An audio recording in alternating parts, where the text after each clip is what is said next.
is we have evaluated the phase diagram of the Holstein model on a honeycomb lattice, the transition temperature to charge density wave order, as a function of this coupling between fermions and bosons.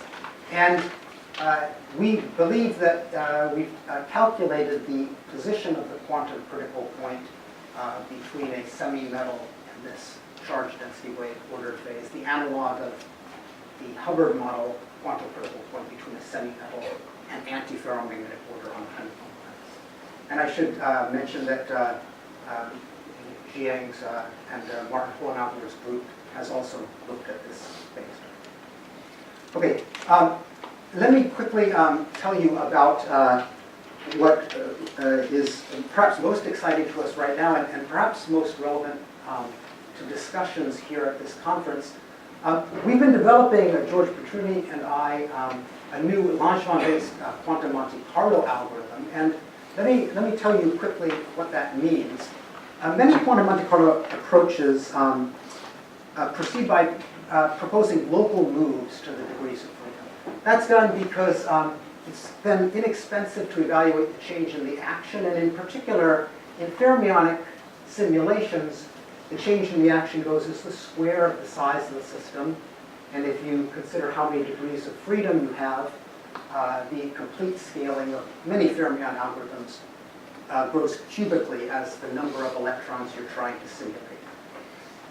Now, a completely different approach is used in lattice gauge theory simulations of quarks and gluons on a lattice, and that is to update all the degrees of freedom simultaneously with the Langevin equation.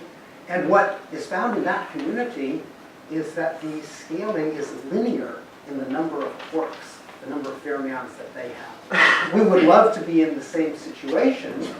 This linear scaling is predicated on the assumption that the linear algebra problem that they need to solve they solve it iteratively, and the number of iterations doesn't grow with lattice size. This absolutely fails for the Hubbard model because this matrix that you need to invert is much more ill-conditioned than it is in the lattice gauge theory community. So the way this manifests itself specifically is the number of iterations to solve this linear algebra problem just grows.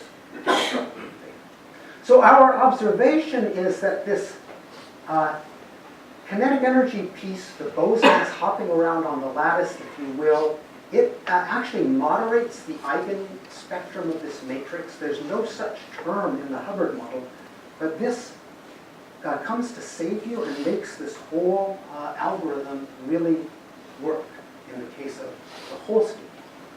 So I somehow have lost the correct labeling on all these axes. This is, again, the lattice size, 10, 100, 1,000, 10,000 sites.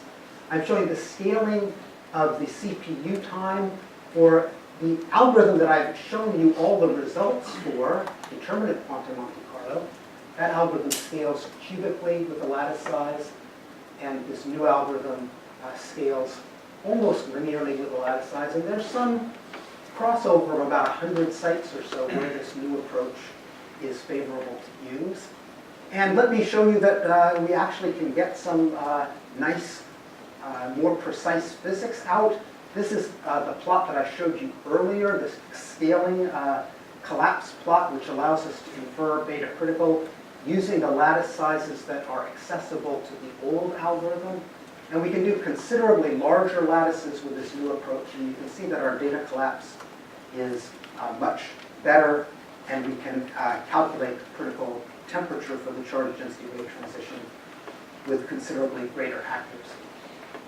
So let me conclude by emphasizing that last point in particular, because I'd like to very much to chat with people who might be interested in those Fermi mixtures.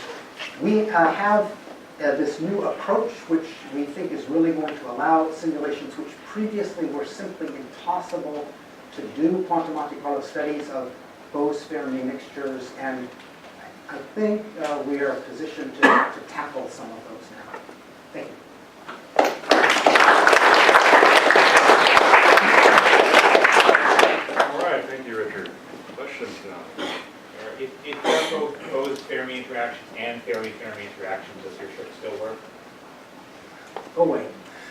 Go away. No, the Hubbard-Holstein model has the worst of all possible worlds. If you try to throw both those interactions on, it's really very, very difficult. So Tom Devereaux's group, Elizabeth Nowotny, has made some progress on that. But it's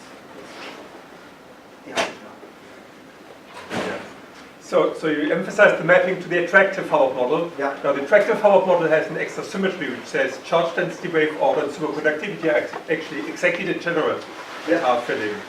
So you could think that if you just try to calculate analytically the leading correction to the mapping to the Hubbard model, then you can see how this tips from the charge density wave side to the other side analytically when you change, for example, this dispersion of the bosons. We haven't done that, and that's a great idea. Yeah, we should do that. As you say, in the attractive Hug model, the pairing and charge order will be degenerate, but this Holstein thing will break that degeneracy in a way which we have not evaluated. All right, last question. This may be related. Is that why the Holstein model has a finite temperature charge density wave transition? Presumably it's zero in the Hubbard? It is. I think that that's more linked rather. Yeah, sorry. That's closely linked. The Holstein model breaks that symmetry. It makes then the universality class Ising-like and gives you this finite temperature transition. All right, let's thank Richard again.